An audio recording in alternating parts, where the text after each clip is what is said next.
बच्चों कल हम लोगों ने चैप्टर नंबर 2 की शुरुआत कर दी थी। ठीक है, चैप्टर नंबर 2 की शुरुआत कर दी थी, मतलब बायोलॉजिकल क्लासिफिकेशन और मोनेरा जगत।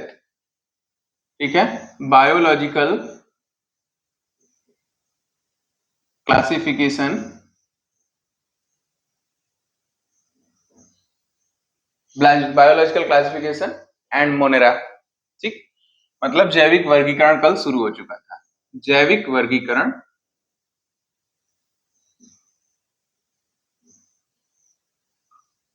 कल शुरू हो चुका था। ठीक है, जैविक वर्गीकरण शुरू हो गया था, आप लोग पढ़े थे कल की क्लास में। नो, शिल्पी कल नहीं आई थी आप?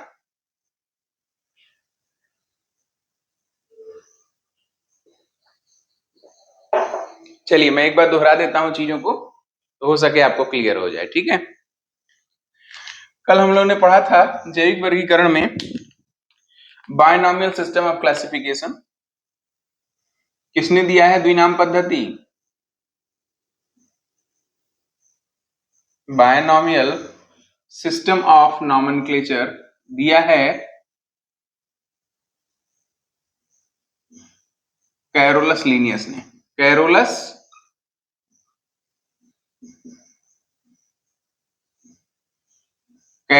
लीनियस ने दिया है बायनॉमियल द्विनाम पद्धति। द्विनाम पद्धति किसने दिया है? कैरोलस लीनियस ने। ऐसे लिखेंगे, द्विनाम पद्धति। नामकरण की द्विनाम पद्धति किसने दिया है? कैरोलस लीनियस ने दिया हुआ है बेटा।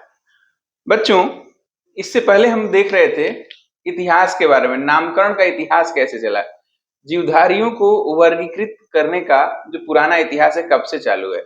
तो जो सबसे पहला जीवधारियों को वर्गीकृत करने का उदाहरण मिलता है वो हमें मिलता है हमारे उपनिषदों से। हमारे उपनिषदों से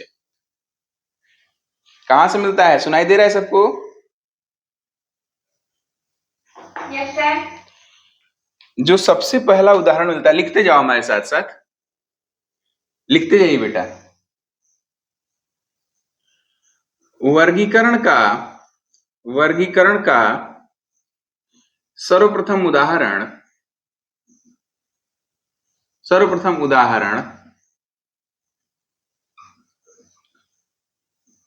चंद योग्य उपनिषद से मिलता है। चंद्र योग्य उपनिषद से मिलता है। उपनिषद से मिलता है।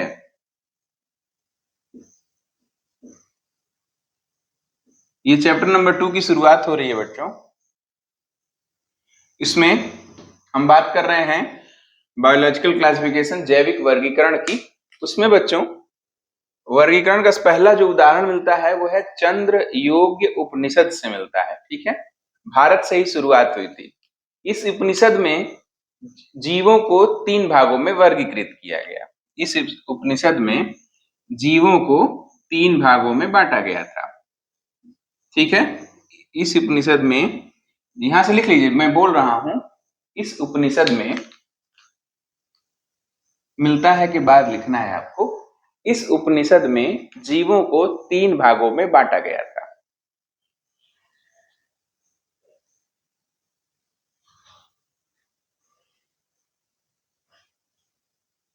ठीक है, कौन कौन से? जीवज, पहला है जीवज, दूसरा है अंडज। Very good, very good. अंडज और उद्भिज। अंडज और उद्भिज। बच्चों आवाज क्लियर सुनाई दे रही है? Yes sir. बोर्ड कैसा दिख रहा है? ठीक दिख रहा है? Yes sir. चलो, जीवज, अंडज और उद्भिज। इसके बाद बच्चों एक वैज्ञानिक आए, नाम था उनका थियोफ्रस्टस, जिनको वनस्पति विज्ञान का जनक भी कहते हैं। फिर से स्टार लगा के लिखना शुरू करिए। थियोफ्रस्टस ने, थियोफ्रस्टस,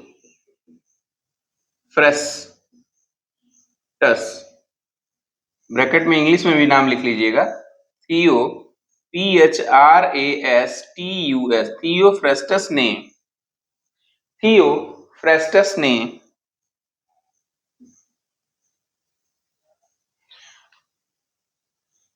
थियोफ्रेस्टस को और किस नाम से जानते हैं? फादर ऑफ बॉटनी के नाम से जानते हैं। पौधों को थियोफ्रेस्टस ने पौधों को उनकी प्रकृति के आधार पर 4 समूहों में बांटा है। पौधों को उनकी प्रकृति के आधार पर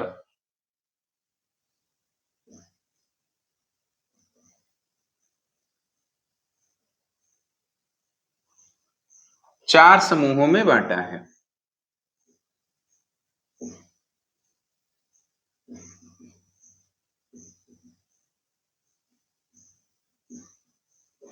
प्रकृति के आधार पर कितने समूह में बांटा है?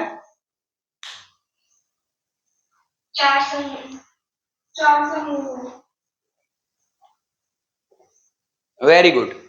अब कौन कौन सी वो प्रकृति हैं? एक फ्लो चार्ट बना लेते हैं, इससे हमें पता चल जाएगा। एक फ्लो चार्ट बना लेते हैं।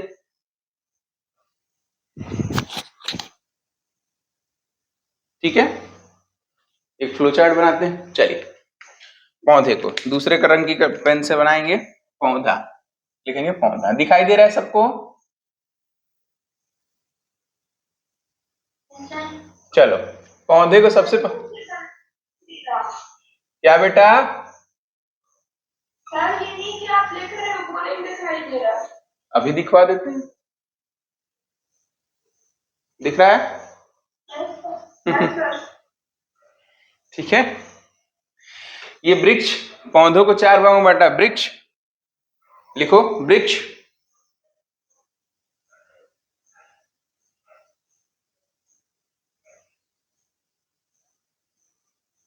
वृक्ष सबसे बड़ा होता है वृक्ष, या ऐसा करते हैं, घासों से चलते हैं। ठीक है, घास का मतलब शाख, घास का मतलब शाख, इस दिशा से शुरू करते हैं।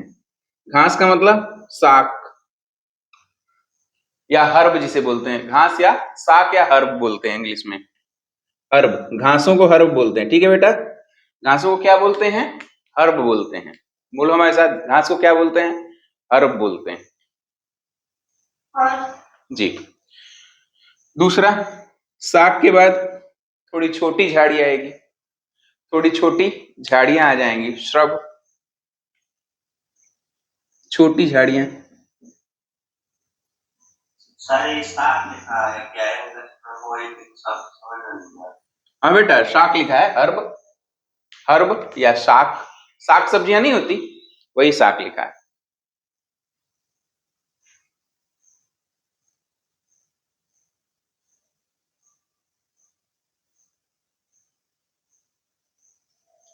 देखो, उल्टा चल रहे हैं। पहला लिखा था, सबसे छोटा साइज का क्या दिखता है? घासें दिखती है ना। हमारी बात ध्यान सुनो, सबसे छोटी जमीन पे क्या दिखती है? घासें दिखती हैं। बोलो हाँ, दिखती हैं कि नहीं दिखती? ठीक है, अच्छा, उसे हम क्या बोलते हैं? शाक या घासें। शाक या घासें, जिसे अंग्रेजी में बोलते हैं हर्ब, जिसे अंग्रेजी में बोलते हैं हर्ब। ये हो गया क्या? शाक। इसके बाद आएगा अंडर श्रब, छोटी झाड़ियां। छोटी झाड़ियों को अंग्रेजी में बोलते हैं under shrub, under shrub. UNDER SHRUB, under shrub. और ये हो गया श्रब, झाड़ियां, बड़ी झाड़ियां। बड़ी झाड़ियां या झाड़ियां,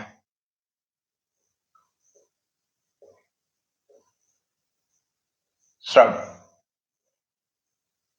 केवल श्रब लिख लो। और एक उससे बड़े क्या होंगे? ट्री होंगे। उससे बड़े क्या होंगे? ट्री होंगे। देखो, पहला बांटा था उन्होंने, पौधे को 4 भागों में बांटा। पहला बांटा शाख, हर्ब। क्या बांटा? हर्ब बांटा शाख में, छोटे जो जमीन पे रहते हैं। थोड़े उनसे बड़े हुए उसे बोलेंगे अंडर श्रब या छोटी झाड़ियां। उससे बड़े हुए बड़ी झाड़ियां। और जो उनसे भी बड़े हो गए वो क्या हो गए? वृक्ष हो गए। उनसे भी बड़े हो गए क्या हो गए? वृक्ष हो गए। ये वर्गीकरण किसने दिया है? थियोफ्रेस्टस ने। ये वर्गीकरण किसने दिया है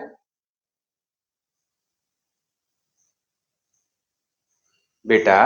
अच्छा हाँ, एक चीज और, जानते हैं जब मैं आपसे कुछ पूछूं तो आप लोग तत्काल जवाब दिया करें। इससे क्या होगा, आप लोग हमसे जुड़े रहेंगे, हमारे सामने में नहीं है मौजूद आप लोग, तो कैसे होंगे, जब बोलेंगे रिप्लाई करेंगे तो आप लोग का भी फोकस बनेगा। ठीक है, ये जो क्लासिफिकेशन है, नीचे जो वर्गीकरण में बात कर रहा हूं, पौधे को 4 भागों में बांटना, शाक, अंडरश्रब, श्रब और ट्री, ये किसने दिया था, देख के भी बता सकते हैं। प्रश्न थियोफ्रेस्टस ने, वेरी गुड।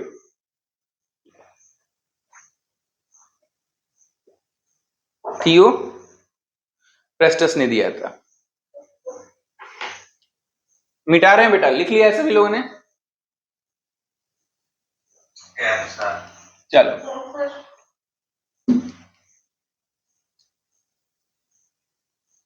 हमने बच्चों आपसे कहा था पहली क्लास में कि लास्ट कॉपी के जो लास्ट पेज है, कॉपी का जो लास्ट पेज है मतलब पीछे की तरफ, कॉपी का जो लास्ट पेज है मतलब पीछे की तरफ की जो पोर्शन है, उसको उसमें 2 पेज छोड़ दीजिए। क्या करना है उस 2 पेज पर, जितने फादर बताऊंगा, father of botany, father of zoology, father of biology, उसको नोट करते जाना है, ताकि परीक्षा के लिए आप लोगों का तैयारी हो सके, परीक्षा के लिए आप लोगों की तैयारी हो सके। ठीक है, परीक्षा के लिए तैयारी हो सके। ठीक है, यस सर। नोट किया था आपने कुछ, तो आज एक और नोट कर लीजिए। वर्गीकी के जनक कैरोलस लीनियस को माना जाता है। पहले अपनी इस चैप्टर में नोट करिए, फिर पेज पलट के लास्ट में भी नोट करिएगा। हमारी बात समझ में आ रही है कमल, मैं क्या कह रहा हूं? Yes, sir. मैं बता रहा हूं कि अभी जिस चैप्टर में लिख रहे हैं ना, आप पहले उस चैप्टर में लिखिए द्विनाम पद्धति तथा वर्गीकी के जनक, द्विनाम पद्धति तथा वर्गीकी के जनक कैरोलस लीनियस को कहा जाता है। फिर पेज पलट करके लास्ट में जाइए, कॉपी के लास्ट में, वहां पर भी हेडिंग डालिए विभिन्न विभिन्न क्षेत्रों के जनक, विभिन्न क्षेत्रों के जनक, तो उसमें लिखिएगा पहला वर्गीकी के जनक कैरोलस लीनियस। ठीक है, समझ में आई बात बच्चा? जब मैं समझ में आ रही है बात, मैं क्या, चल यस सर। आओ लिखो, वर्गीकी तथा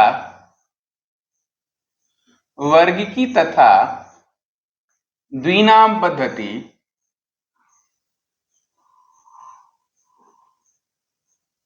के जनक, वर्गीकी तथा द्विनाम पद्धति के जनक कैरोलस लीनियस को माना जाता है। कैरोलस लीनियस को माना जाता है। Carolus Linnaeus, Carolus Linnaeus English में भी जरूर लिखना बच्चों।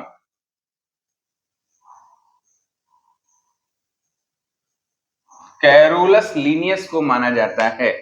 जहां स्पेलिंग ना समझ में आए तत्काल मुझसे पूछिए, डाउट नहीं रखना है, कुछ भी नहीं समझ में आए तत्काल हमसे पूछिए। ठीक है,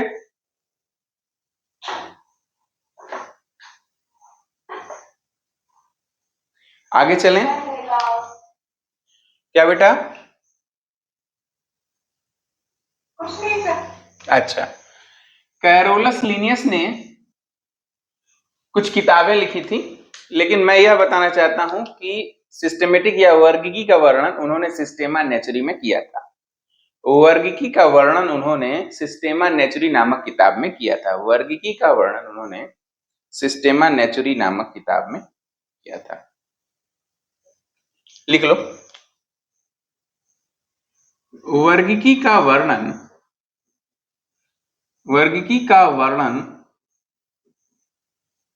उन्होंने का मतलब किन्होंने? Carolus Linnaeus. Very good, Systema Naturae, NATURAE, वर्गीकी का वर्णन उन्होंने सिस्टेमा नेचुरी नामक पुस्तक में किया था।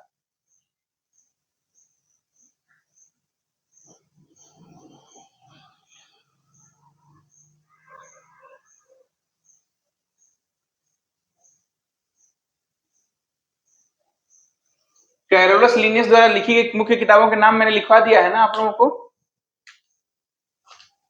Yes sir. कौन कौन सा? एक सिस्टेमा नेचुरी है, दूसरा क्या है, देखो, फिलोसोफिया बोटेनिका,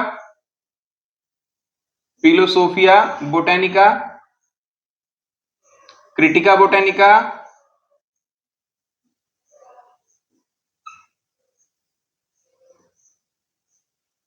और 3 हो गए, और फिलोसफिक जूलॉजिक,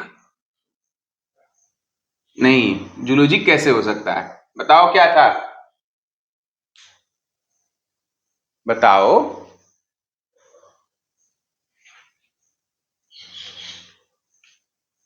इनको कुछ पता नहीं है। जेनरा प्लांटेरम, स्पीसीज प्लांटेरम नाम सुना था,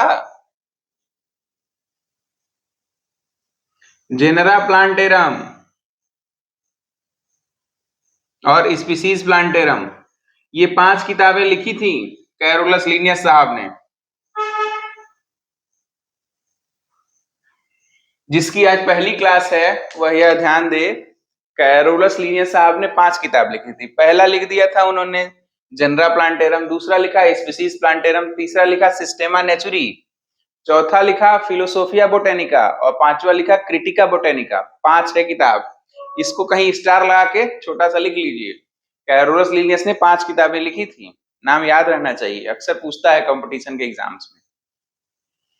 दिख नहीं रहा जो आप। अच्छा बेटा, अभी दिखा दे रहे हैं।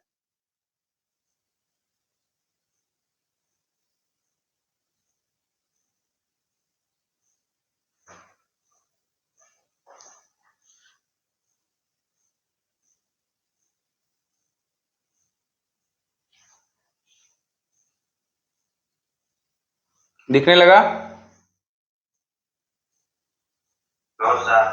बेटा, थोड़ा सा क्वालिटी अच्छी कर लो अपने कैमरे की। फिलोसोफिया बोटेनिका मैं बोल रहा हूं, नोट करो बच्चा। कमल, हम बोल रहे हैं, लोग लिखो। कैरोलस लीनियस ने 5 पुस्तकों को लिखा है। कैरोलस लीनियस ने 5 पुस्तकों को लिखा है। पहला है सिस्टेमा नेचुरी, SYSTEMANATURAE, सिस्टेमा नेचुरी हो गया। दूसरा लिखा है उन्होंने फिलोसोफिया बोटेनिका, PHILO, फिलोसोफिया बोटेनिका PHILO, ठीक, SOPHIA, फिलोसोफिया बोटेनिका, BOTANICA, BOTANICA। तीसरी किताब है उनकी क्रिटिका बोटेनिका, CRITICA, क्रिटिका CRITICA। बोटेनिका की स्पेलिंग आप बताइए, कमल, बोटेनिका की स्पेलिंग बताइए। ऊपर लिखा है, यस बेटा, बोटेनिका की BOTANICA, बताओ।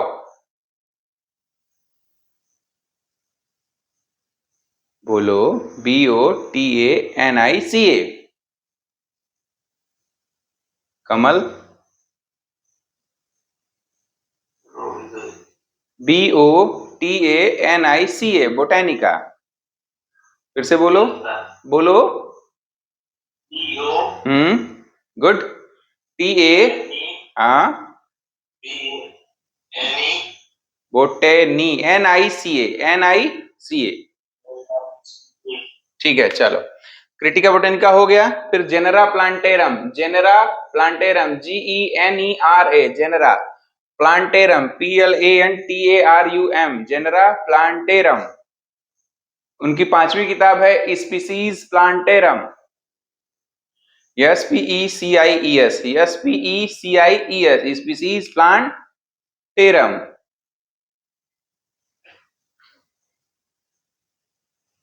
स्पीसीज प्लांटेरम, ठीक है,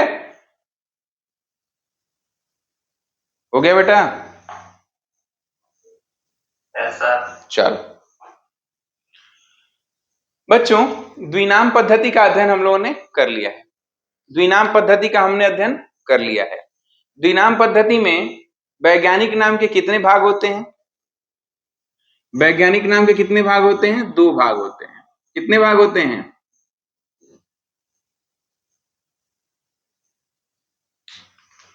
क्या हुआ भाई? सेजल, लक्ष्मी, आप लोग जवाब क्यों नहीं दे रहे हैं? सो गए क्या? आप लोग तो पढ़े हैं क्लास में।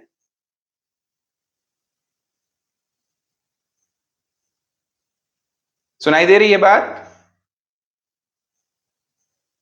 Yes sir. Binomial system of classification में यानी द्विनाम पद्धति में वैज्ञानिक नाम के 2 भाग होते हैं। कौन कौन से? जेनेरिक नेम और स्पीसीज नेम। जेनेरिक नेम और स्पीसीज नेम 2 भाग होते हैं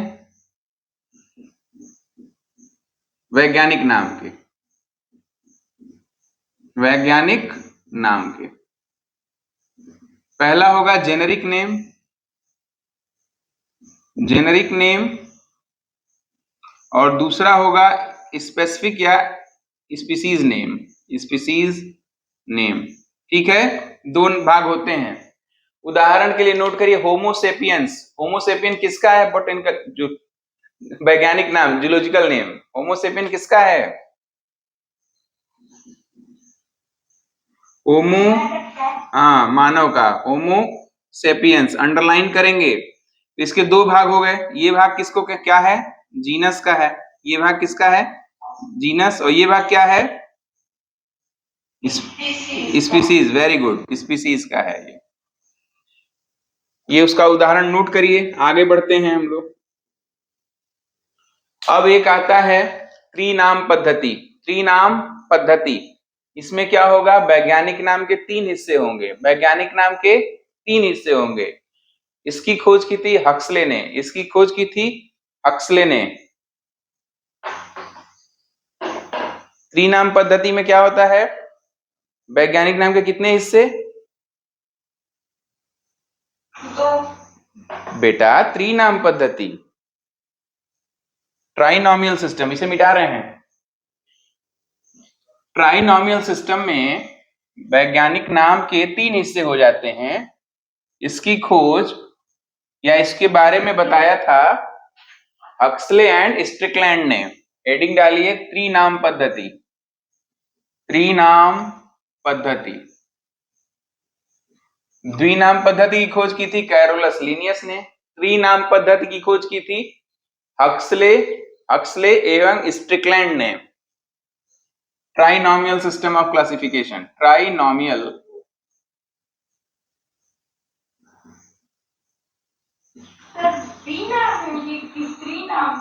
देखो क्या लिखा है?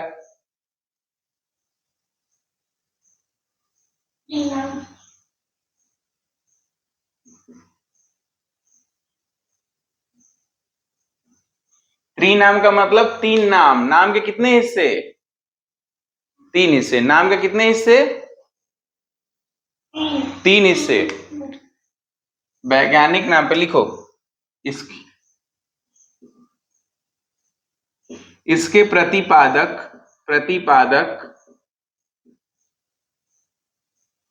Huxley, HUXLEY, Huxley and Strickland, STRICK, Strickland, LAND नामक वैज्ञानिक थे।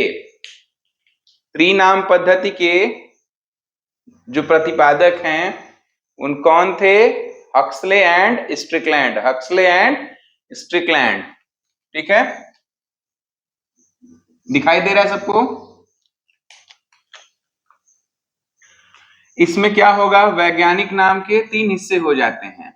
वैज्ञानिक नाम के 3 भाग होंगे। वैज्ञानिक नाम के 3 भाग होंगे। लिखते जाओ बेटा कॉपी पर।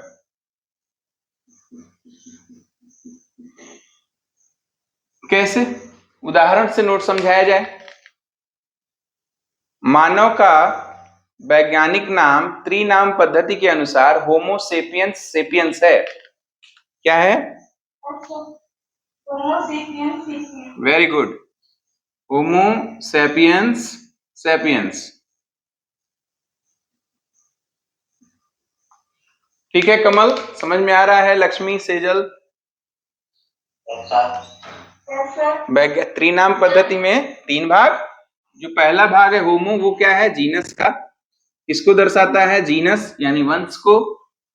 दूसरा भाग है स्पीसीज को दर्शाता है, यानी कि जाति को। और तीसरा भाग क्या है? उपजाति को, सब स्पीसीज, सब स्पीसीज या उपजाति को दर्शाता है। ठीक है? हाँ बेटा। अब हफ्ते के बाद सेकंड नाम क्या लेगा?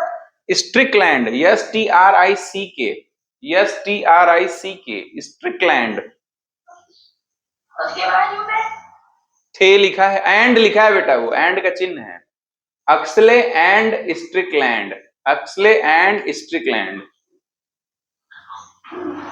दिखा, Yes, sir. दिखाई दे रहा है? अक्सले एंड Yes, sir. चलो आगे चलते हैं।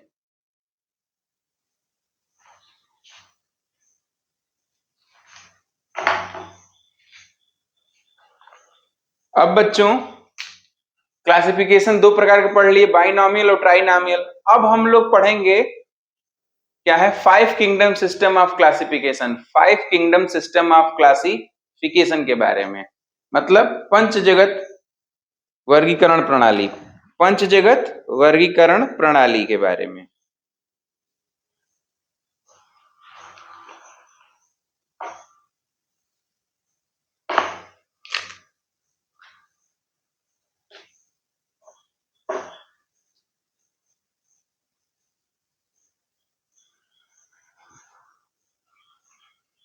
हेडिंग लिखो 5 kingdom system of classification, 5 kingdom system of classification. मिटा रहे हैं बच्चों, ठीक है?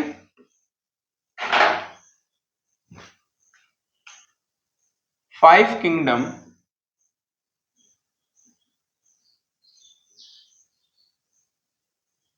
System of classification.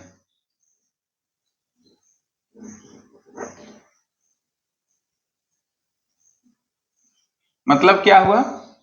वर्गीकरण की पंच जगतीय प्रणाली,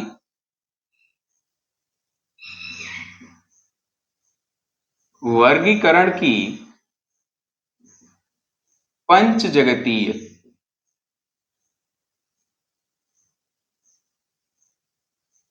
प्रणाली, वर्गीकरण की पंच जगतीय प्रणाली के बारे में बात करेंगे।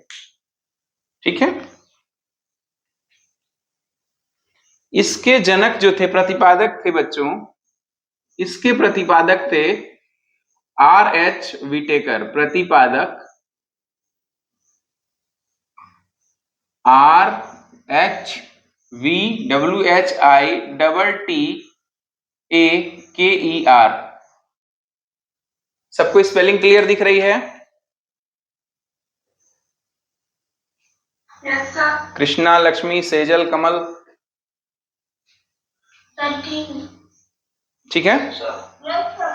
इसके प्रतिपादक कौन है? R.H. Whittaker, R.H. विटेकर साहब हैं। इसीलिए इसको कभी कभी विटेकर सिस्टम ऑफ क्लासिफिकेशन भी कहा जाता है, इसीलिए इसको कभी कभी विटेकर सिस्टम ऑफ क्लासिफिकेशन भी कहा जाता है। ठीक है? क्या कहा जाता है इसे?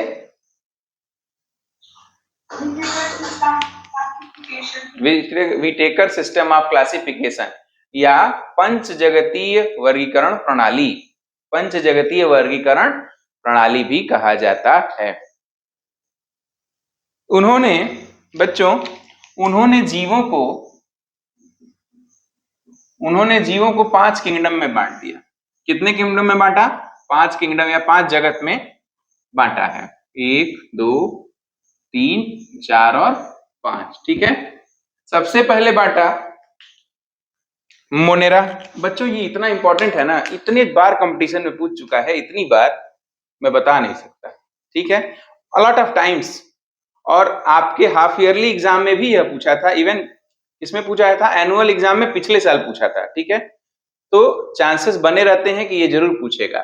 पंचपदीय वर्गीकरण प्रणाली किसके द्वारा दी गई थी? आर.एच. विटेकर के द्वारा दी गई थी। यहां तक सबको क्लियर है ना?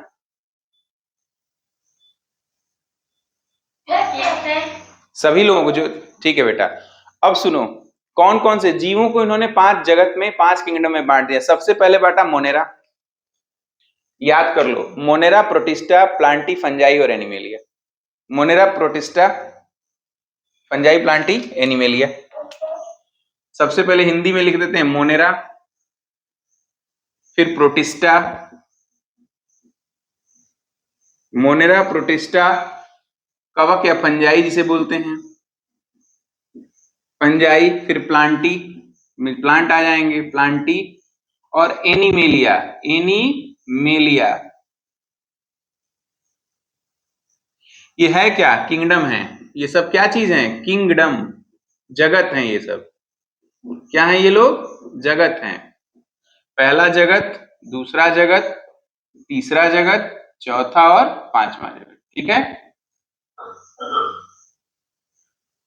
हाँ कमल बोलो, कुछ कह रहे हो?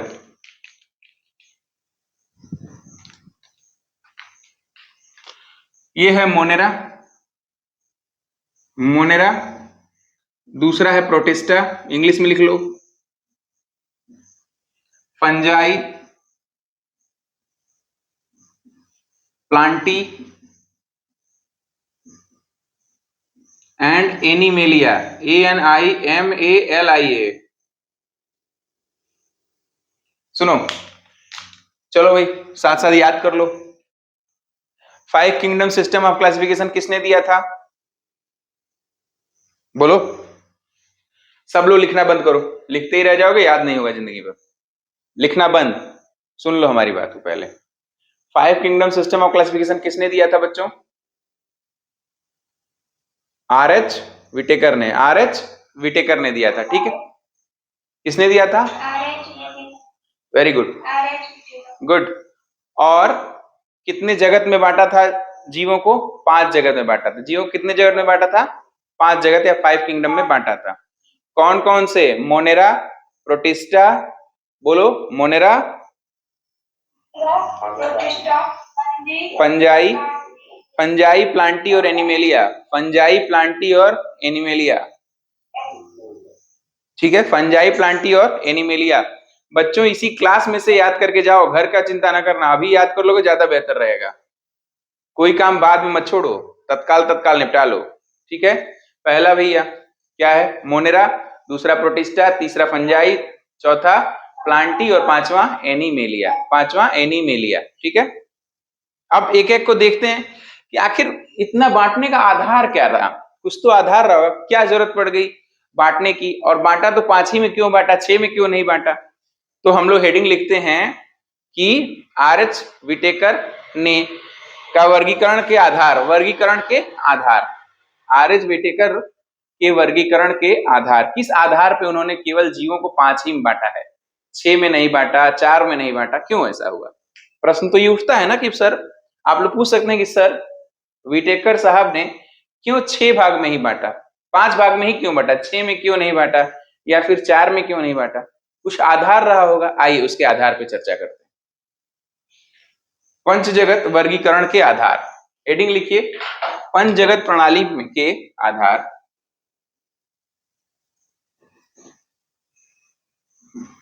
पंचजगत वर्गीकरण प्रणाली के आधार, वर्गीकरण प्रणाली के आधार। पंचजगत की बात बोल। पंचजगत वर्गीकरण प्रणाली के आधार। Basis of 5 kingdom system of classification, basis of 5 kingdom system of classification.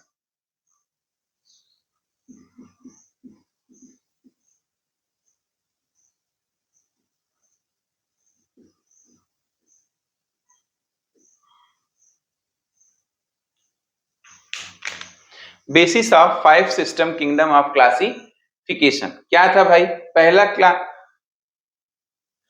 उन्होंने जो पहला ध्यान दिया वो यह दिया कि जीव का संरचनात्मक संगठन कैसा है। जो पहला आधार था जीव का संरचनात्मक संगठन कैसा है, इसका क्या मतलब हुआ? इसका मतलब यह हुआ उन्होंने देखा कि क्या जीव प्रोकैरियोटिक है या यूकैरियोटिक, इस आधार पर भी उन्होंने जीवों को वर्गीकृत किया। तो जो पहला आधार लिखा जाएगा वह यह लिखा जाएगा कि जीवों का वर्गीकरण उनके संरचनात्मक संगठन के आधार पर किया गया। ब्रैकेट में संरचनात्मक संगठन के बाद लिखेंगे प्रोकैरियोटिक तथा यूकैरियोटिक। आप लोग प्रोकैरियोटिक और यूकैरियोटिक समझ रहे हैं बच्चों? सभी लोग समझ रहे हैं तो ठीक है, नहीं तो हमें बताइए। पहला लिखिए हेडिंग, बताता हूं सबको। लिखिए, जीवों का वर्गीकरण, जीवों का वर्गीकरण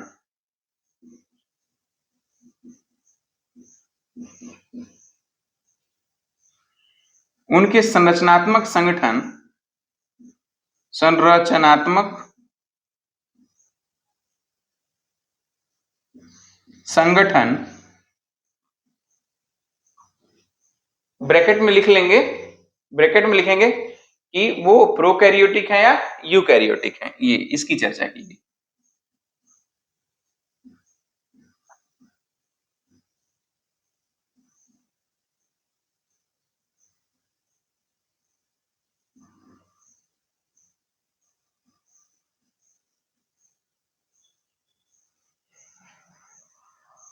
के आधार पर किया गया, के आधार पर किया गया।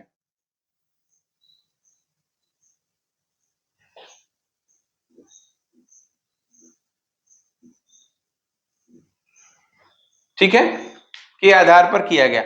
बच्चों प्रोकैरियोटिक वैसे जीव होते हैं जिनके अंदर कोई भी मेम्ब्रेन बाउंड सेल ऑर्गेनेल नहीं पाए जाते हैं। पहला, मेम्ब्रेन बाउंड सेल ऑर्गेनेल नहीं पाए जाते हैं। उनमें 70s राइबोसोम पाया जाता है। इसके साथ साथ उनके न्यूक्लियस पर न्यूक्लियर मेम्ब्रेन भी नहीं पाई जाती है। समझ पा रहे हैं आप लोग? न्यूक्लियर मेम्ब्रेन का नाभिकीय झिल्ली नहीं पाई जाएगी, कोई भी सेल वॉल नहीं पाई जाएगी, कोई सेल मेम्ब्रेन नहीं पाई जाती है। ठीक है, सेल मेम्ब्रेन नहीं पाई जाएगी, केवल एक कोशिका ही दिखाई देती है। समझ में आ रही बात? यूकैरियोटिक में क्या होगा? मेम्ब्रेन बाउंड सेल ऑर्गेनेल पाए जाएंगे, मतलब जो भी सेल के भाग होंगे, जो सेल के कोशिकांग होंगे, वो 2 लेयर के बने होंगे। इसमें कितने लेयर के बने होंगे? सिर्फ एक है। प्रोकैरियोटिक में 1 लेयर के बने होते हैं। और क्या पाए जाते हैं? बहुत सारे कोशिकांग नहीं पाए जाते हैं क्योंकि वो डबल लेयर के बने होते हैं, इसलिए उसमें पाए नहीं जाते हैं। 70s राइबोसोम पाया जाता है और यूकैरियोटिक में 80s राइबोसोम पाया जाता है। एक एक करके हम बताएंगे, जब राइबोसोम प्रोटीन सिंथेसिस बताएंगे तो हम बताएंगे ये क्या चीज होता है। अभी आप प्रोकैरियोटिक यूकैरियोटिक समझ गए। प्रोकैरियोटिक प्रिमिटिव जीव है, शुरुआती अवस्था में पाए जाते थे। यूकैरियोटिक एडवांस जीव हैं, जो हम लोग हैं। ठीक, क्लियर है बेटा? Clear? Yes sir. Kamal, Krishna, Lakshmi, Sejal. ठीक, अच्छा दूसरा लिख लो। दूसरा क्या आधार था भाई? दूसरा आधार था शारीरिक जटिलता के आधार पर, कि जीव एक कोशिकीय हैं या बहुकोशिकीय, इसके आधार पर भी बांटा गया है। दूसरा आधार था जीवों का वर्गीकरण उनकी शारीरिक जटिलता के आधार पर किया गया। जीवों का वर्गीकरण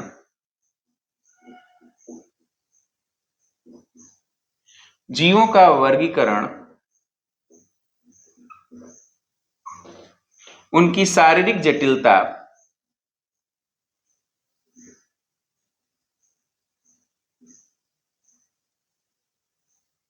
उनकी शारीरिक जटिलता, इससे अभिप्राय क्या है? इससे अभिप्राय है वो एक कोशिकीय है या बहुकोशिकीय, बस ये अभिप्राय था इसका। ब्रैकेट में लिख दो एक कोशिकीय / बहुकोशिकीय।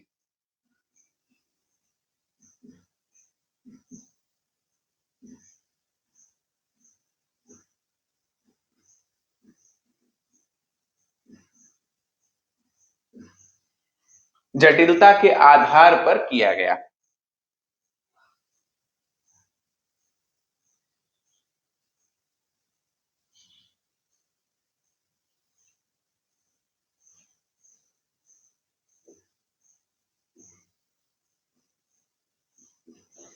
ठीक है, क्लियर है सबको?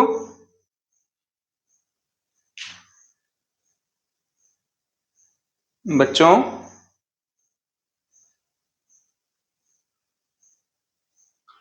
फिर उन्होंने तीसरा क्या देखा? विटेकर साहब ने देखा कि वह जीव स्वपोषी है या परपोषी है। स्वपोषी है या परपोषी? स्वपोषी का मतलब ऑटोट्रॉफिक, जो अपना भोजन स्वयं बना ले। परपोषी का मतलब जो अपना भोजन स्वयं से न बनाए, हेट्रोट्रॉफिक ऑर्गेनिज्म। जैसे मनुष्य, क्या हम अपना भोजन स्वयं बनाते हैं? वो किचन में बनाना नहीं, सूरज की रोशनी को भोजन में कन्वर्ट करने की प्रक्रिया को भोजन बनाना कहते हैं। ये ना समझ लेना कि किचन में जाके जो खाना बनाते हैं वही, तो हम लोग स्वपोषी हो गए, नहीं। पौधे से हम लोग लेते हैं, हम लोग क्या कहते हैं, पौधे और जंतुओं से प्राप्त करते हैं, हम लोग हेट्रोट्रॉफिक जीते हैं। पौधे क्या है? स्वपोषी हैं। पौधे क्या है? स्वपोषी हैं, वो अपना भोजन स्वयं बनाते हैं, सूरज की रोशनी को ट्रैप कर लेते हैं, कन्वर्ट कर लेते हैं, ठीक है, फोटोसिंथेसिस की प्रक्रिया द्वारा। तो देखो तीसरा लिखिए, जीवों का वर्गीकरण उनकी पोषण पद्धति अर्थात स्वपोषी तथा परपोषी होने के आधार पर किया गया। जीवों का वर्गीकरण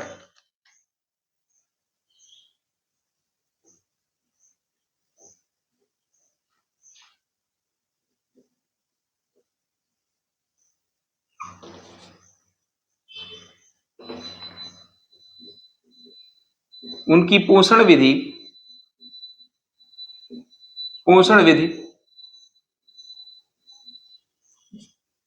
अर्थात स्वपोषी अथवा परपोषी होने के आधार पर किया गया।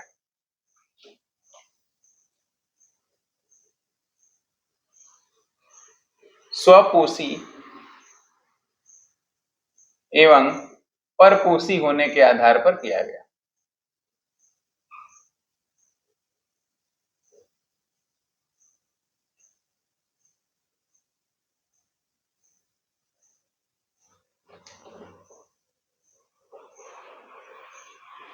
ठीक है बेटा, स्वपोषी को ऑटोट्रॉपिक, AUTOTROPHIC ऑटोट्रॉपिक, परपोषी को हेटेरोट्रॉपिक, HETERO हेटेरोट्रॉपिक, ठीक है, परपोषी को हेटेरोट्रॉपिक बोलते हैं। स्पेलिंग क्लियर दिख रही है सबको बच्चों? इस देश के शैतान बच्चों, लिख लिया?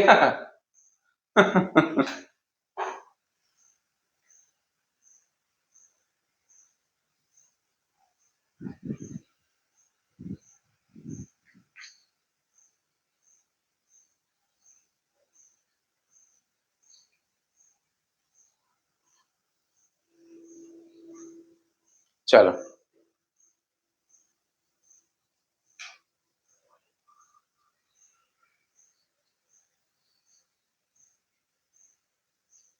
आगे चलिए, तीसरा हो गया, 3 हो गया है, चौथा लिखिए। चौथा क्या आधार था इनका? जीवन शैली के आधार पर। जीवों का वर्गीकरण उनकी जीवन शैली, क्या है जीवन शैली? उसका जीवन शैली ऐसा हो सकता है बच्चों कि वो या तो भोजन को पैदा कर उत्पादक है, उपभोक्ता है, या अपमार्जक है। उत्पादक, उपभोक्ता और अपमार्जक क्या है? ये जीवन शैली के प्रकार हैं। उत्पादक, उपभोक्ता और अपमार्जक जीवन शैली के प्रकार हैं। तो उनके जीवन शैली के आधार पर भी उन्होंने क्लासिफाई किया। जब मैं इसके बारे में बताऊंगा तो पढ़ के आपको समझ में आएगा कि हाँ, ये जो 5 चीजें बताई थी उसी आधार पर क्लासिफिकेशन हुआ है पंचपदीय वर्गीकरण प्रणाली के अंतर्गत। ठीक, सुनाई दे रहा है सबको?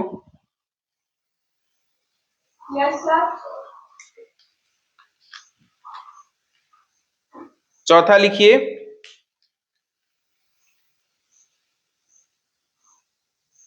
जीवों का वर्गीकरण उनकी जीवन शैली, जीवों का वर्गीकरण उनकी जीवन शैली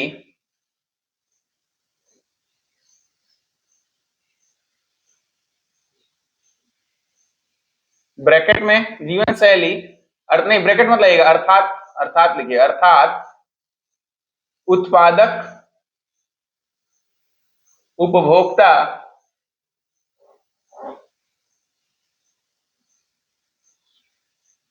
तथा अपघटक होने के आधार पर किया गया।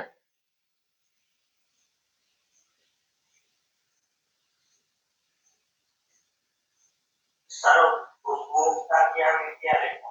उपभोक्ता तथा अपघटक होने के आधार पर, उपभोक्ता तथा अपघटक होने के आधार पर किया गया। ठीक है, उपभोक्ता तथा अपघटक होने के आधार पर किया गया।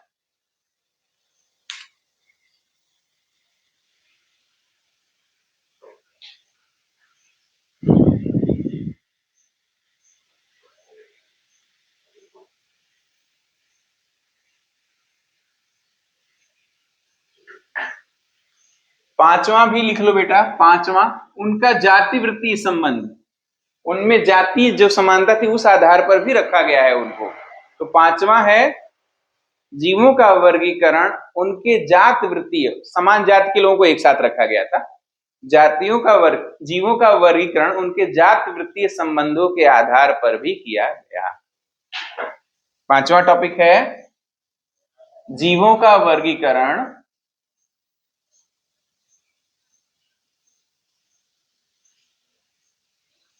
उनके जात वृत्तीय, उनके जात वृत्तीय संबंधों के आधार पर भी किया गया। जात वृत्तीय संबंधों के आधार पर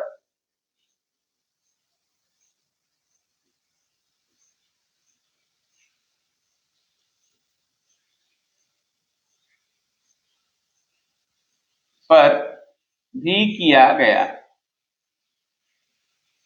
जात वृत्तीय संबंधों के आधार पर भी किया गया। ठीक है, अब ये 5 आधार थे, किसके किसके आधार थे? ये आर.एच. विटेकर साहब के आधार थे। इस आधार पे उन्होंने जीवों को वर्गीकृत किया है, इस आधार पे उन्होंने जीवों को वर्गीकृत किया है। फटाफट दोहरा लेते हैं, फटाफट दोहरा लेते हैं। सबको सुनाई दे रहा है ना? क्लियर? Yes sir. चलो दोहराना शुरू करें। कॉपी खोल लो, जो लिखे हो जरा खोल लो, देखो कि वही लिखे हो कुछ अलग लिख लिए हो। बोलता हूं, पहला पंचपदीय वर्गीकरण प्रणाली किसने दिया था? आर.एच. विटेकर साहब ने दिया था, आर.एच. विटेकर साहब ने दिया था। ठीक, कब दिया था? 1969 में दिया था। जिसका छूटा हो लिखते जाओ, आर.एच. विटेकर के आगे 1969 लिख दो। आर.एच. विटेकर ने 1969 में दिया था। उन्होंने जीवों को 5 जगत 5 किंगडम में बांटा, जीवों को 5 किंगडम में बांटा है। पहला बांटा था किसमें? प्रोटिस्टा या मोनेरा, किसमें बांटा था? प्रोटिस्टा। हाँ, कहाँ प्रोटिस्टा? मोनेरा में बांटा था। बच्चा कॉपी देखो ध्यान से। हाँ, समझ गई? किसमें बांटा था? मोनेरा में बांटा था। मोनेरा, प्रोटिस्टा, फंजाई, प्लांटी और एनिमेलिया, ऐसा करो। Monera, Protista, Fungi, Plantae, Animalia. Very good. Lakshmi बोलो जरा पांचों किंगडम तो कौन कौन से किंगडम थे बेटा? मोनेरा, हाँ हाँ हाँ, फंजाई। Very good. कृष्णा बोलो। सुनाई नहीं दिया मुझे, पहला बोलाओ। Monera, Protista, Fungi, Plantae, Animalia. Very good. Kamal. Monera, Protista, Plantae and Animalia. अरे तीसरा बता दे बेटा। Monera, Protista, Plantae, Animalia. तो ये तो 4 ही हो गए। फंजाई कहाँ गया? मोनेरा, प्रोटिस्टा के बाद फंजाई। मैं छुपा लिया था तो तुमने लिखा नहीं है नोट्स, नोट्स नहीं लिखा ना शैतान। वीडियो भेज दूंगा, ध्यान से देख के लिख लेना, ठीक है? शैतानी से काम नहीं चलेगा। केवल यहाँ पे लग जरूर रहा है आपको कि आप समझ गए हैं, जैसे ही क्लास खत्म होगी आप उसी स्पीड से भूल जाओगे, ठीक है? तो भूलना नहीं है, मैं वीडियो भेज दूंगा तो आप उसे ध्यान से देख करके रोक रोक के लिख लेना हर चीज का, सब रिकॉर्ड हो रहा है। ठीक, मैं एक बार फिर से दोहरा दूं। 5 जगत में बांटा गया था, मोनेरा, प्रोटिस्टा, फंजाई, प्लांटी और एनिमेलिया। ठीक, अच्छा इसका आधार क्या था? इसके 5 आधार थे, इसके 5 आधार थे। उन्होंने बताया पहला जीवों का वर्गीकरण उनके संरचनात्मक संगठन के आधार पर किया। जीवों का वर्गीकरण उन्होंने उनके संरचनात्मक संगठन के आधार पर किया। क्या था वो संरचनात्मक संगठन? वो प्रोकैरियोटिक है या यूकैरियोटिक है, इसके आधार पर किया। प्रोकैरियोटिक का मतलब बेटा ऐसे जीव जो एक कोशिकीय हैं तथा उनमें मेम्ब्रेन बाउंड सेल ऑर्गेनेल नहीं पाए जाते हैं। मेम्ब्रेन बाउंड सेल ऑर्गेनेल का उदाहरण है माइटोकॉन्ड्रिया, क्लोरोप्लास्ट, गोल्गी बॉडी, ये सारी चीजें नहीं पाई जाती हैं। अच्छा, फिर उन्होंने बांटा जीवों का वर्गीकरण शारीरिक जटिलता के आधार पर, मतलब एक कोशिकीय है या बहुकोशिकीय। एक कोशिकीय होगा तो सरल होगा, बहुकोशिकीय होगा तो जटिल होगा। दूसरा उन्होंने बांटा पोषण विधि के आधार पे, मतलब वह जीव स्वपोषी है या परपोषी है। अगर स्वपोषी होगा तो खुद अपना भोजन बनाएगा, इंग्लिश में उसे ऑटोट्रॉपिक ऑर्गेनिज्म बोलेंगे। अगर वो परपोषी होगा तो वो अपना भोजन स्वयं नहीं बनाएगा, पौधों से प्राप्त करेगा, जीवों से प्राप्त करेगा, उसे हम बोलेंगे हेट्रोट्रॉपिक ऑर्गेनिज्म। इंसान क्या है? एक हेट्रोट्रॉपिक ऑर्गेनिज्म है। पौधे क्या है? ऑटोट्रॉपिक ऑर्गेनिज्म है। फिर जीवों का वर्गीकरण उन्होंने जीवन शैली के आधार पर किया। कैसे, क्या मतलब होता है जीवन शैली? कुछ जीव जो हैं उत्पादक की तरह जीते हैं, कुछ जीव उपभोक्ता की तरह जीते हैं। हम लोग क्या हैं? उत्पादक हैं कि उपभोक्ता हैं, या आप घटक हैं?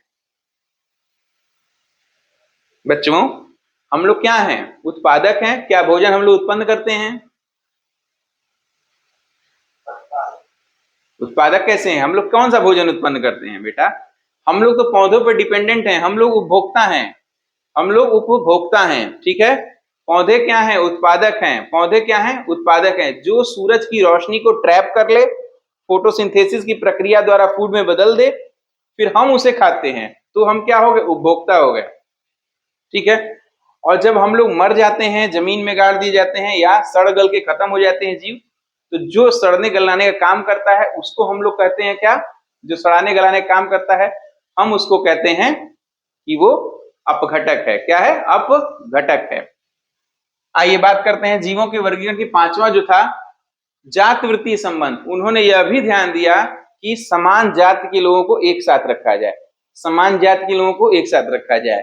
मोनेरा को एक साथ, प्रोटिस्टा को एक साथ, कवकों को फंजाई में, पौधों को प्लांटी में, और जंतुओं को एनिमेलिया जगत में रखा था। ये 5 आधार उन्होंने बांटा था। जीवों के वर्गीकरण को बांटने के लिए 5 आधार रखा था उन्होंने।